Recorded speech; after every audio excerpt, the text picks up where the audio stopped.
Hello বন্ধুরা, আজ আমি তোমাদের কাছে নতুন একটা রেসিপি নিয়ে এসেছি। আজ আমি স্ন্যাক্স বানিয়ে তোমাদেরকে দেখাবো। এই স্ন্যাক্স তৈরি করতে দেখো আমার কি কি লাগছে, তোমাদেরকে দেখো দেখিয়ে দিচ্ছি। এখানে দেখো দুটো আলু সেদ্ধ আমি গ্রেট করে নিয়েছি, একটা ডিম সেদ্ধ দেখো গ্রেট করে নিয়েছি, 3 পিস পাউরুটি দেখো মিক্সিতে আমি গুঁড়ো করে রেখেছি, একটা ডিমকে দেখো ফাটিয়ে নিয়েছি, গোলমরিচ গুঁড়ো আর নুন দিয়ে আমি রেখেছি।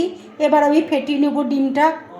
এখানে দেখো পেঁয়াজ কুচি আছে, ধনেপাতা কুচি আছে, কাঁচা লঙ্কা কুচি রয়েছে, এখানে দেখো চিনি আছে, হলুদ আছে, এখানে ম্যাগি মশলা রয়েছে, এখানে দেখো ভাজা জিরে গুঁড়ো রয়েছে, কাশ্মীরি লঙ্কার গুঁড়ো রয়েছে, আর এখানে নুন আছে। ডিম আর আলু দেখো আমি মিক্সড করে নিচ্ছি। পেঁয়াজ কুচি দেখো দিয়ে দিচ্ছি, কাঁচা লঙ্কা কুচি দিয়ে দিচ্ছি, ধনেপাতা কুচি দিয়ে দিচ্ছি, ম্যাগি মশলা দেখো দিয়ে দিচ্ছি, হলুদ দেখো দিয়ে দিচ্ছি, চিনি দেখো অল্প করে দিয়ে দিচ্ছি, লাল লঙ্কার গুঁড়ো দেখো দিয়ে দিচ্ছি, ভাজা জিরে গুঁড়ো দেখো দিয়ে দিচ্ছি, আন্দাজ মতো দেখো নুন দিয়ে দিচ্ছি। এবার দেখো সব একসাথে আমি মাখিয়ে নিচ্ছি। পাউরুটির গুঁড়োটা দেখো বাইন্ডিংয়ের জন্য অল্প দিয়ে দিচ্ছি। ভালো করে দেখো আমি মেখে নিয়েছি। এবার দেখো স্ন্যাক্সগুলো আমি তৈরি করে নেব। ঠিক দেখো এরকম শেপে আমি তৈরি করছি।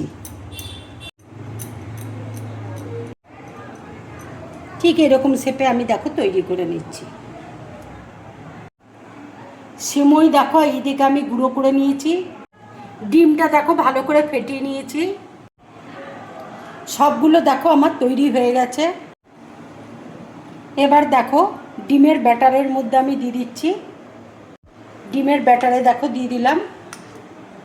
এবার দেখো সিমইয়ের মধ্যে আমি কোট করে নেব।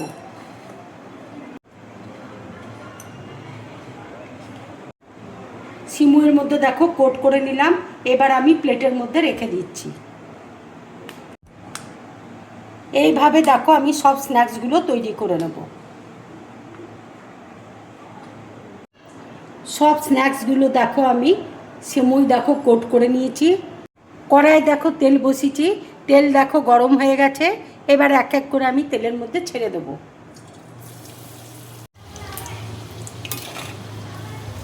ভাজাটা দেখো হয়ে গেছে, এবার আমি তুলে নিচ্ছি।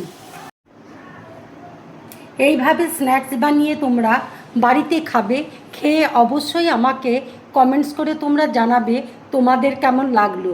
যদি আমার এই রেসিপিটা তোমাদের ভালো লাগে তাহলে লাইক করবে, শেয়ার করবে, আর ড্রিম ব্লগ চ্যানেলটাকে সাবস্ক্রাইব করবে।